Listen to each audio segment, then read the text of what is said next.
talk to everybody. Literally, talk to everybody. Your best resources are the people who are around you. It's standing in line and listening to conversations and say, hey, I can help you with that. It's, if you're in a construction field walking through Home Depot and Lowe's or any other place and just talking to people, and offering your services. Family and friends can be great resources. Is there anybody in your neighborhood that needs their house painted?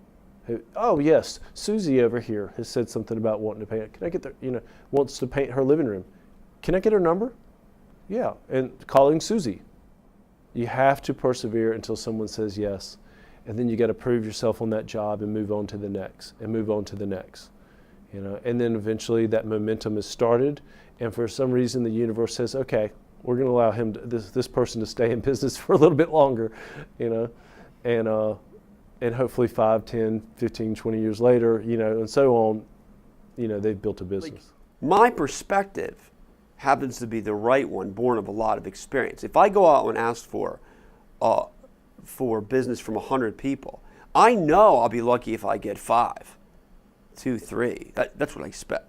But if you're new to this, you might think you ask 100, you'll get like 50. And I'm like, no, that's not going to happen.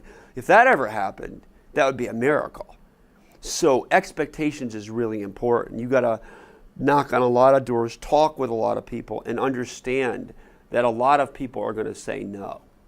It's doable to get used to being rejected by prospective customers if you do it over and over and over again. I used to know this guy in college. I mean, I'm smiling because it just makes me laugh. But we'd go to dances. I don't know what they're called now, whatever, but clubs, But and he would just ask 50 girls like for a dance or whatever it is, And I'd be like, wow, it's amazing. Like most people couldn't deal psychologically with the fact that 49 of them are going to say no, but he didn't care. Sure enough, every time.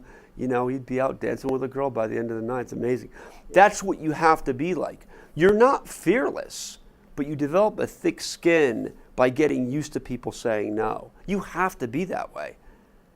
And nobody wants to be rejected, but as an entrepreneur, you do that for a month and it won't bother you anymore. You got to believe that. That takes time to learn.